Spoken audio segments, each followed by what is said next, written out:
अस्सलाम वालेकुम students. 10th mathematics science group के चैप्टर नंबर 9 से मसला नंबर 4 करने जा रहे हैं। लास्ट वीडियो मेरी मसला नंबर 2 के बारे में थी। उसमें मैंने मसले के बारे में बहुत इंपॉर्टेंट चीज़ें बताई थी। तो अगर आपने वो वीडियो नहीं देखी तो लाजमी वो वीडियो देखिएगा। डिस्क्रिप्शन में मैं उस वीडियो का लिंक भी आपको दे दूँगा। मसला नंबर 2 और मसला नंबर 4 स्मार्ट सिलेबस के मुताबिक चैप्टर नंबर 9 में से आपके मसले हैं दो। तो मसला नंबर 4 देखते हैं। इसकी हेडिंग है जी, अगर दायरे के दो वितर मतमासिल हों तो वो मरकज़ से मुसाविल फासला होगा। जैसे मैंने अपने लास्ट मसले में बताया था कि मसले की हेडिंग में हमेशा दो बातें होंगी जो वाज़िया तौर पे आपको नज़र आएंगी। मसला नंबर 2 में वो दो वाज़िया बातें कोमा लगने की वजह से समझ आ गई थी, लेकिन यहाँ जो वर्ड तो इस्तेमाल हुआ है, इस तो से आपको पता चल जाएगा कि इससे पहले वाली वर्ड जो है वो बात अलहदा है और इसके बाद की जो वर्डिंग है वो अलहदा है। तो देखते हैं इसको। इसी के मुताबिक हम अपनी फिगर ड्रा करेंगे। अगर दायरे के दो वितर, एक दायरा ड्रा कर लिया हमने, सर्कल ड्रा कर लिया एक, इसके दो वितर, वितर दायरे के दो पॉइंट्स को मिलाने वाली जो लाइन होती है उसको वितर कहते हैं। लेकिन शर्त ये होती है कि ये सेंटर में से ना गुजरे, क्योंकि अगर ये सेंटर में से गुजरेगा तो ये वितर नहीं कुतर बन जाएगा। अभी क्योंकि उसने वितर मेंशन किया है तो दो वितर ड्रा कर लिए। अगर दायरे के दो वितर मतमासिल हों, एक वितर ए से लेके बी तक और दूसरा वितर सी से लेके डी तक, वो कह रहा है कि ये दो मतमासिल हैं, बराबर हैं, तो अब अगली बात, वो मरकज़ से मुसाविल फासला होंगे। तो ये दो वितर जो हैं ये इस सेंटर से इक्वल डिस्टेंस पे होंगे, ये हमने प्रूव करना है। तो से पहली वाली बात हमारे मालूम में आ जाएगी और तो के बाद वाली बात जो है ये मतलूब में आ जाएगी, जिसे हम प्रूव करेंगे। तो देखें, उसी के मुताबिक मालूम लिखा गया है कि एक दायरा जिसका मरकज़ ओ है और इसके दो वितर हैं ए बी सी डी जो आपस में बराबर हैं, मतमासल हैं, क्योंकि ये बात हमें उसने मालूम में बता दी है। अच्छा, ये इस तरह बराबर हैं आपस में कि जो ओ एच है ये अमूद आ रहा है ए बी के ऊपर और जो ओ के है ये अमूद आ रहा है सी डी के ऊपर, जैसा कि आपको फिगर में भी नज़र आ रहा है। मतलूब क्या है हमारे पास? मतलूब ये है कि सेंटर से ये जो दो वितर हैं इनका मरकज़ से फासला बराबर हो। देखें, तो वो मरकज़ से मुसाविल फासला होंगे। ये दो वितर मरकज़ से इक्वल डिस्टेंस पे हैं, ये हमने साबित करना है।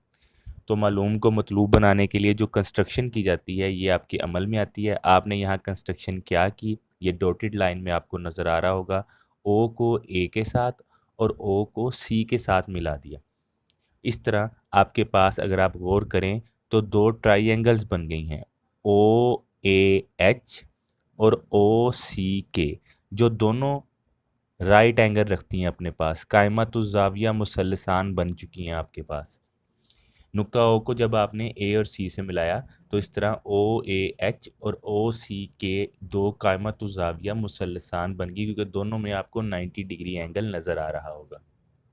तो चलते हैं इसके बयानात और दलाइल की तरफ। देखें, साथ साथ आप फिगर भी देखते रहिएगा। ओ एच वितर ए बी की तनसीफ करता है। तनसीफ से मुराद उसको निसफ कर रहा है, उसको डिवाइड कर रहा है, इक्वल डिवाइड कर रहा है। ओ एच जो है ये ए बी को दरमियान से डिवाइड कर रहा है, तो हम इसको लिख सकते हैं फिर कि measurement A H is equal to 1/2 measurement A B. Half करेगा तो हाफ 2 पे डिवाइड करने से आएगा, तो मेजरमेंट ए एच जो है वो मेजरमेंट ए बी का हाफ है। मेजरमेंट ए एच जो है ये पूरी मेजरमेंट ए बी का हाफ है। इसी तरह दूसरी साइड पे जो वितर आपको नज़र आएगा, तो दूसरी साइड पे जो वितर है वो ओ के वितर जो है, ओ के लाइन वितर सी डी को निसफ कर रहा है इस पॉइंट पे। तो हम इसको कह सकते हैं फिर कि मेजरमेंट सी के जो है ये सी डी का हाफ है। मेजरमेंट सी के जो है ये मेजरमेंट सी डी का हाफ है। यही दो बातें लिखी हैं। और तीसरी बात जो हमें मालूम में भी पता है कि मालूम में हमें ये बात पता है कि ए बी वितर और सी डी वितर आपस में बराबर हैं। जैसे कि मालूम आप देख रहे हैं कि दो इसके दो वितर ए बी और सी डी बराबर हैं।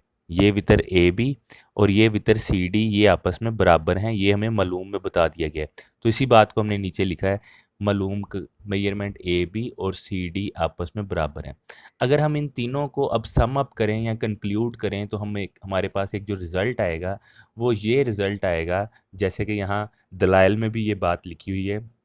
फर्स्ट पॉइंट, सेकंड पॉइंट और थर्ड पॉइंट को कंबाइन करने के बाद, सम अप करने के बाद हम इस नतीजे पे पहुंचे हैं कि ए एच और सी के आपस में बराबर हैं।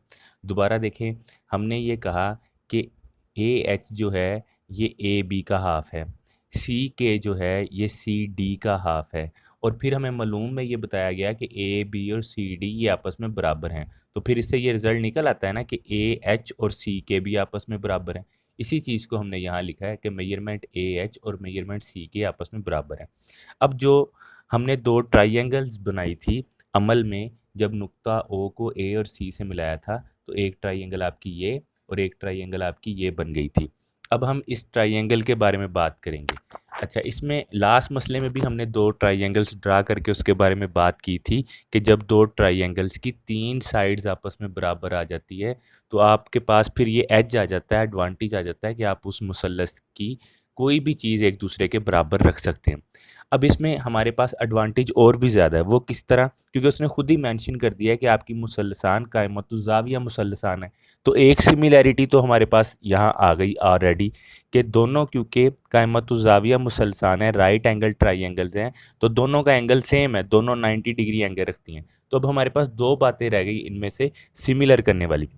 उसमें पहली बात ये होगी कि ओ ए और ओ सी बराबर हैं, और इस पे हम दलील क्या देंगे, दलाइल क्या देंगे, रीज़न क्या लिखेंगे कि जी ये दोनों बिल्कुल बराबर हो सकते हैं क्योंकि ये एक ही सर्कल के रेडियस हैं, एक ही दायरे के रदास हैं, और एक ही दायरे के तमाम रदास आपस में बराबर होते हैं। सेंटर से बाहर वाली दीवार का जो फासला है उसे रदास कहते हैं। क्योंकि ओ ए भी इसी सर्कल का रेडियस है, ओ सी भी इसी सर्कल का रेडियस है, तो ये बराबर होंगे। इसी को हमने यहाँ लिखा है, measurement O A is equal to measurement O C. दूसरी बात हमने पॉइंट 4 अपना मेंशन करेंगे कि पॉइंट 4 से जो भी हमने रिजल्ट निकाला था कि मेजरमेंट ए एच और मेजरमेंट सी के बराबर है, उसी को हमने लिख दिया कि ये पॉइंट 4 से प्रूव है, पॉइंट 4 से साबित शुदा है कि मेजरमेंट ए एच मेजरमेंट सी के बराबर है। तो एक ट्राइंगल में आपने, दोनों ट्राइंगल्स में आपने तीन साइड्स बराबर करनी थी, वो तीन बातें प्रूव हो चुकी। पहली बात ये प्रूव हुई कि दोनों ट्राइंगल जो है ये 90 डिग्री रखती हैं, एक सिमिलैरिटी। दूसरी सिमिलैरिटी कि ओ ए और ओ सी बराबर हैं क्योंकि दोनों एक ही सर्कल के रेडियस हैं। तीसरी सिमिलैरिटी ए एच और सी के आपस में बराबर हैं। तो इसका मतलब है कि ये दोनों ट्राइंगल एक दूसरे के मतमासल होंगी या दोनों ट्राइंगल एक दूसरे के बराबर होंगी। ट्राइंगल ओ ए एच और ट्राइंगल ओ सी के आपस में बराबर होगा। तो यहाँ से अगर ये दोनों ट्राइंगल आपस में बराबर हैं तो इससे हम फिर ये रिज़ल्ट कंक्लूड कर सकते हैं कि ओ का एच से फासला और ओ का के साथ फासला जो है ये बराबर है। यही हमने साबित करना था। ऊपर वाले 3 पॉइंट साबित करने के बाद हम इस रिज़ल्ट पे पहुंच सकते हैं कि मेजरमेंट ओ एच और मेजरमेंट ओ के आपस में इक्वल डिस्टेंस पे हैं। उम्मीद करता हूँ कि ये मसला आपको समझ में आया होगा। अगले वीडियो तक के लिए अल्लाह हाफिज़।